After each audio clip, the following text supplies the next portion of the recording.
But that's a 323 number. Oh, that's 323. Yeah. So I am sitting with Perry White, Mr. Perry White, the designer that I've known forever. I know, huh? Yeah. It's like we're sitting here reminiscing. It's like so funny how time flies. Yeah. And we were just talking about how I often walk down memory lane, and when I run across the Dyson magazine and, and the wonderful feature you did on me in the magazine. Yeah, it was wonderful. Thanks for doing that. Oh, my pleasure. Yeah. It's amazing how time flies. I know.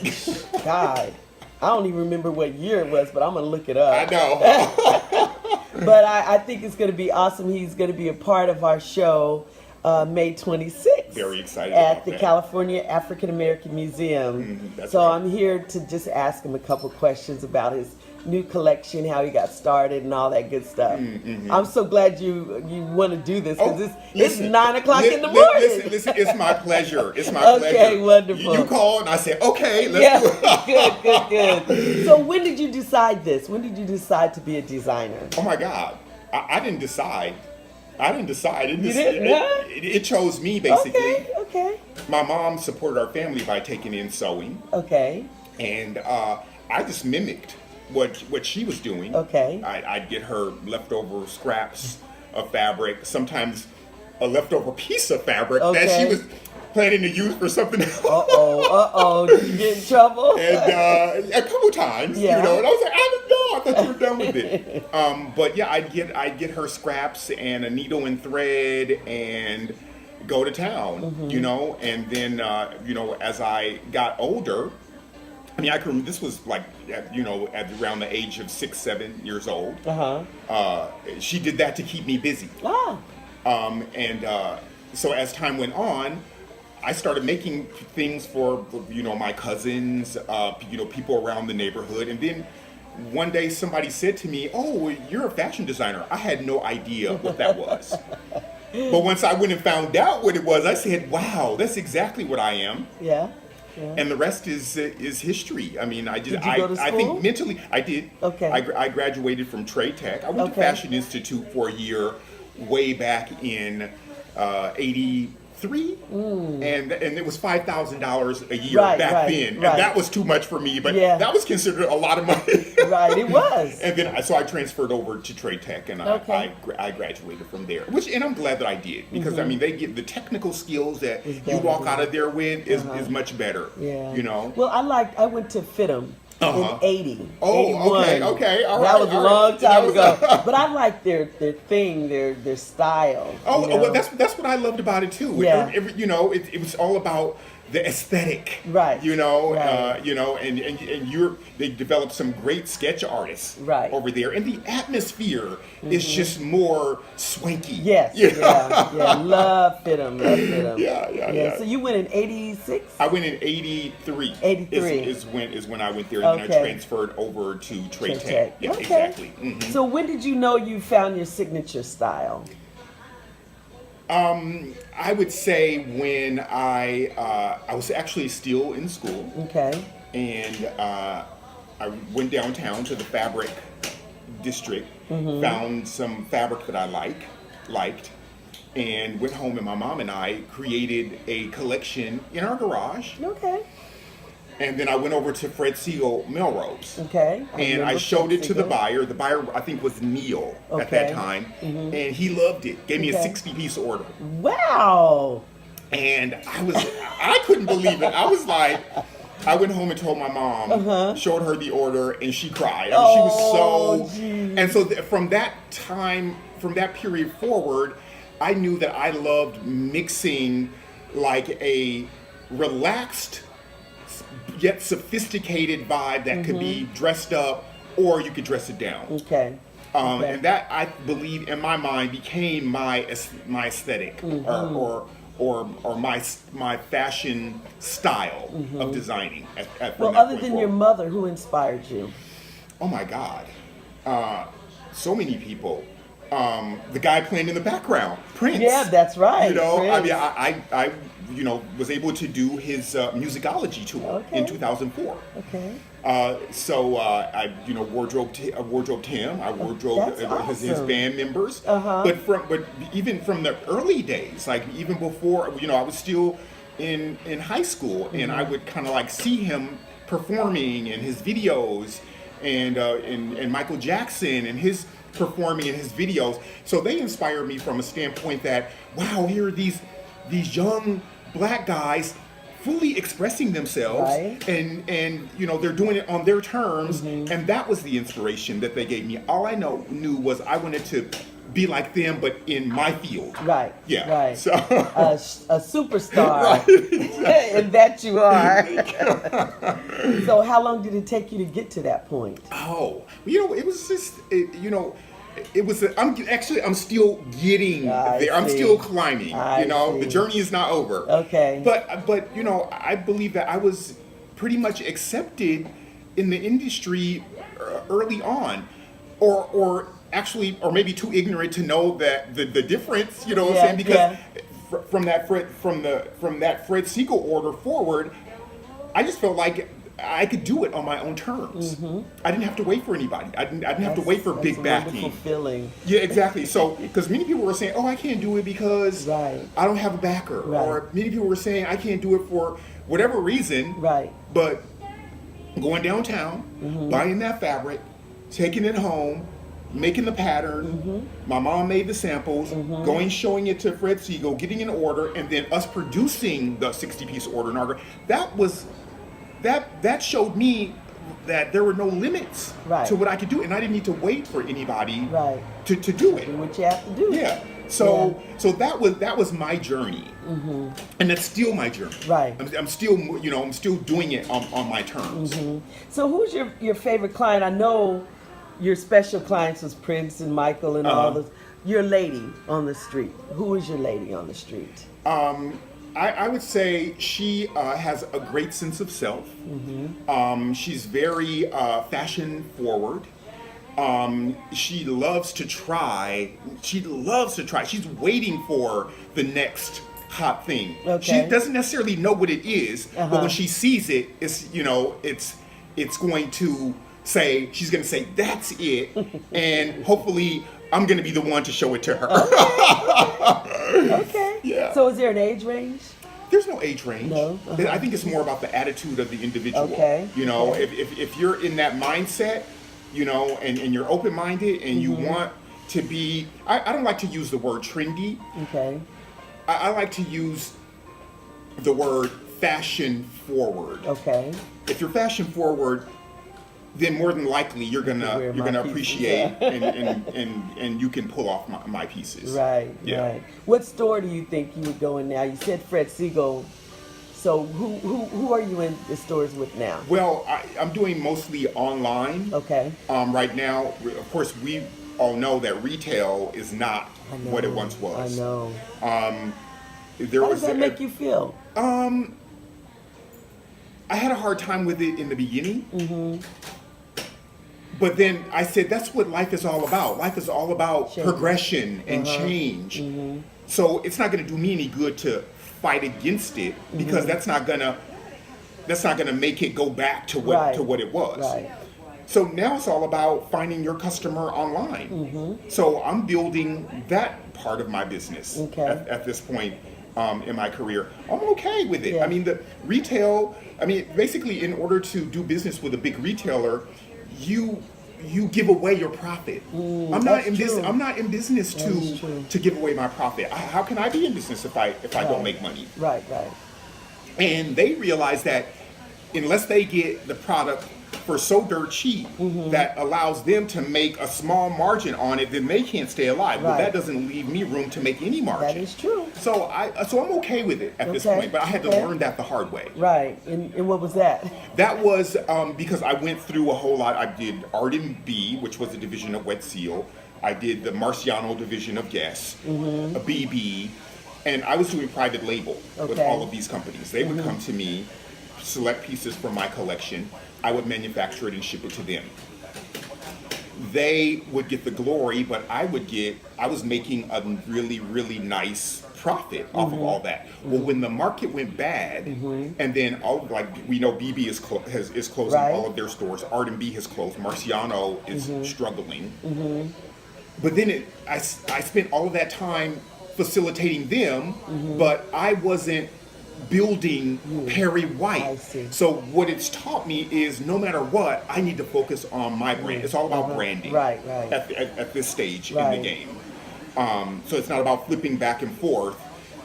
It's about staying true to your brand, and that's what it taught me. Okay. So that's where my mindset is at this point. So I was going to ask you. One of my questions was, would you like to be a house like a Christian Dior? Or... Oh, well, yeah, that would be awesome. But I don't know what that means. Yeah. Now, because I mean, in order to I think that people are more infatuated with knowing that their brand is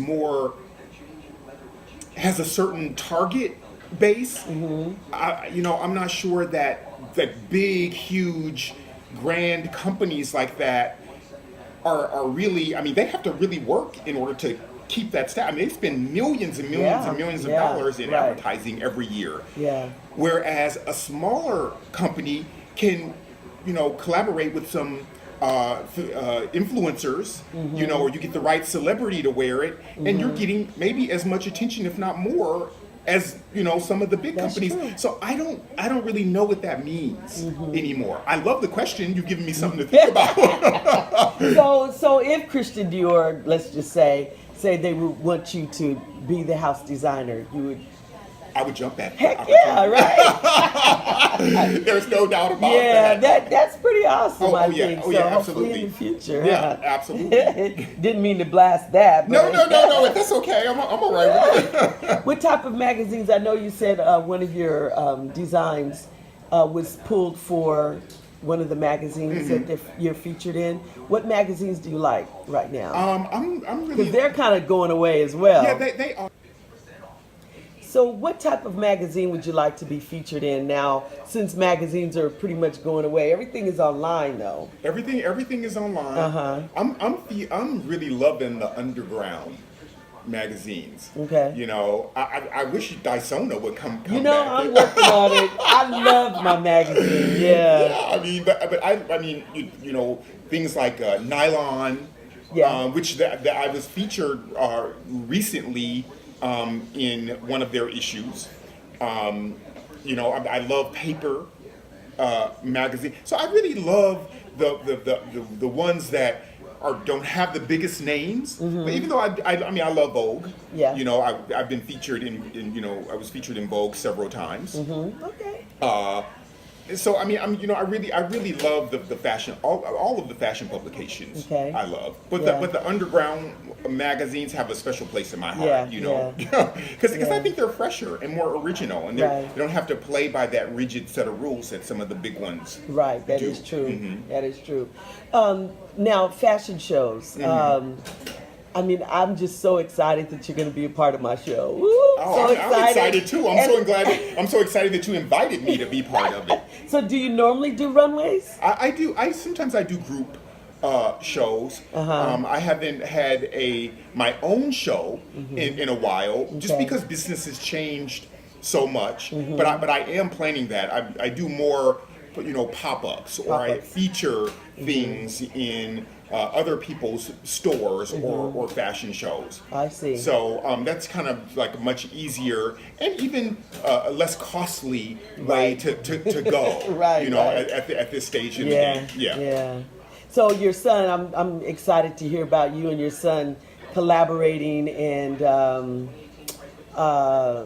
working. He's into politics. Yeah, exactly. So tell me a little bit about that. Well, he went to he just graduated from Howard in June with a degree in political science and world finance. Okay. And now he just got a full-time job with a company called Weed Map, which they do marijuana research and law. Okay. Of around the world. Okay. And he's really excited about that for various reasons. Right. but it allows him to travel a lot and meet people that he would not have necessarily met. And then he also is very, very, very much into fashion. He never, since he was a child, he's loved it, and so we're collaborating on a line of menswear. Cool. At this point, we're planning a pop-up. Okay. Within the next few weeks. Oh, wonderful. Yeah, exactly. I want to see that. Yeah. I'd love to see the collaboration. Well, you know what? He has a great sense of style, and he brings a certain vibe to it that I would not necessarily have approached if he had not been involved. So he brings like a more I don't know, like a more classic really element to it. Exactly. Really? So then it brings the funk and the classic together. Okay. And you're the funk and I'm he's the the funk, and isn't that interesting? Isn't that supposed interesting? to be the other way around? Exactly. Yeah. So he sometimes he loves those traditional elements. Okay. Yeah. Interesting. So sometimes the things that I don't even pay attention to because they just sometimes don't interest me. But when he kind of mixes it in, it makes sense. Yeah. I'm like, wow, okay. I would have never thought of doing that. But Right. Now, is it his line or your line? It's my collection. The collection will have my label on it. But it's we're going to promote it as a collaboration. Good. Awesome. Yeah. Awesome. Okay, let's see what other questions I have for you. Bring it on. Shoot. So did you tell me, well, first of all, I wanted to talk about the new film that's coming out. I don't know, or is it a documentary? And he's the Vogue, what is he? He used to be the editor? Not the editor, style director. They called him Andre, yes. Oh, okay. Have you seen any clips of that? I haven't seen any clips of it. Oh, you have to look for it. But I love him. Oh, yeah. Yeah, he has definitely throughout my career been an inspiration. Yeah, he's real inspiring. Just to watch the clip, I was, man. Yeah. know? So is it Vogue related in any way? Well, I'm sure it is Vogue related, but it's all about him and how he started and everything. Oh my God, and how he fought through it. And they love him. I mean, he made his way. You know? Exactly. So I guess for us, for the fashion industry, Yeah. Because and Anna Winters, what do you think about Anna Winters? Oh, well, I love Anna. Yeah. I think Anna is amazing. Her vision is awesome. Her vision is awesome. And they call her the Stone Lady. Right. But I mean, I guess in order to fight and get things done, sometimes that's what you have to be. Right. You don't have a choice. Right. You can smile when the camera's not rolling. Yeah. If you want. Right.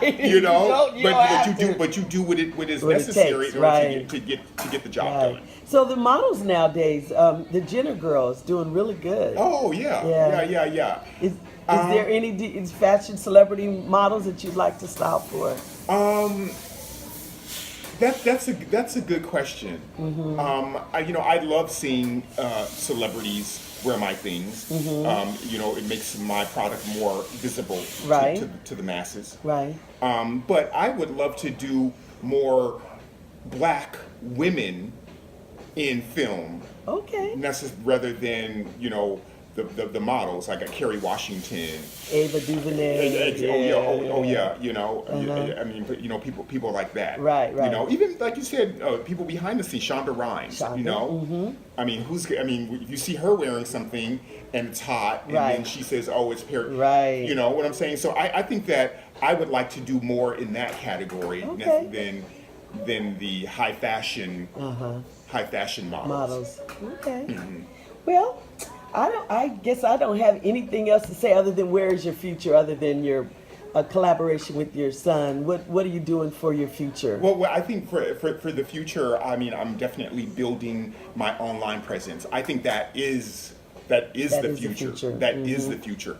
I think retail has gone as far as it's going to go. I think that stores are closing left and right. Macy's is closing. I can't believe that. You know what I'm saying? So those of us who don't want to accept it, then we're doomed. Yeah. I mean, so it is not my my passion anymore to try and get my things in stores. It's about building my customer base through social media and creating a greater online presence. And then also, I don't know whether I mentioned this or not, but I'm also doing a reality television show called Beauty in the Squad. Okay. And it's about giving makeovers. Okay. But working from the inside out, because most people don't realize that beauty starts within. Inside, you can right. do whatever you want to do to the outside. Right. The hair, the makeup, the clothing. But even with all that, you still may not feel beautiful. Right.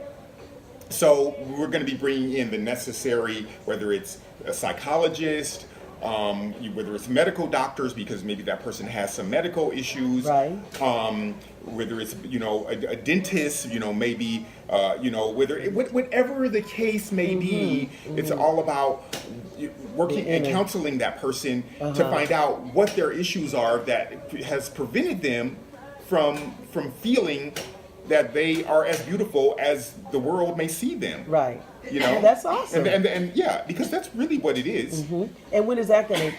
That's in the works now. In the works. Yes. Okay. So we're working on it. We're still filming the pilots. Love it. Yes. Love it. Great ideas. Thank you. That inner thing is more important than anything else. Oh my God, it's way bigger than You have that. to It's love way bigger yourself. than any of this. Love yourself. Because if you feel it in here, then you're nothing can stop you. Right. That's all the power you need. Yeah, that's awesome. Is in here. That's right. But we look right. outward. We want to be accepted by everybody Right, else. right. We want everybody else to approve of us rather. And without that, we feel like we're nothing. Right. And that's so not true. That is not true. Well, I want to thank you again, but I want to just take a picture with you and is this a fall collection here? Yes, I want to just bring that into what we're doing right now, because I did take a picture earlier. Can you stand up with me sure. Absolutely. and just show a couple little pieces of what you're doing? Absolutely. I'm in his loft studio, and it is just beautiful. Look at his paintings. Thank you. Look at his painting. I just want to do this real quick. Okay. Look at that. That's Perry. How many years ago? Oh, that was painted in the early 90s. In the early 90s. Look at his gallery studio. I would love to work in here every day. And then he also is featuring one of his friends. You're one of my son's friends. Friends? Yeah, I'm going to come down here and then look at, what was his name? That's Rex. Rex. Hi, Rex. Rex owned the studio, you guys. Right. Oh, look at that piece. Yes. Wow, look at that. And then look at this. That is awesome. Look at that. Yeah. Yeah. I got that piece probably a little less than a year ago. A year ago. Yeah, very talented So painter. he collects paintings. Pretty awesome. Let's get back over, and I want to just look at his collection. I love the blue guy. Yeah, that's my son. Really? Yeah. Okay, let's look at just one or two of your pieces for your fall collection, right? Oh, okay, yeah. So we have the Gilded Sequin sweatshirt. And it's actually reversible. Okay. So it's solid jersey on the flip side. So it can be worn on the sequin side, or you can flip it to the opposite side. Say if you wanted to wear the sequin pants with it, which are kind of denim, black denim on the back. Very nice. And then you could actually take the sequin shirt, if you kind of wanted to tone that down a little bit, and then flip it.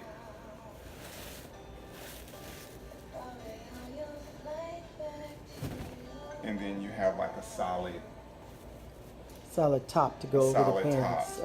to work that Very cool. that way. So it's fun stuff. Uh-huh. And then we have the latex baseball jacket. Right. Now, what's your couture collection? What is that about? Well, so the couture is kind of more of the same vibe, but just more extravagance. Right. You know, so we're doing like more gowns Okay. or skirts attached to dresses that can be torn away. Okay. So you have like each piece can have like a dual purpose. Okay. You know, maybe the skirt can be worn as a cape.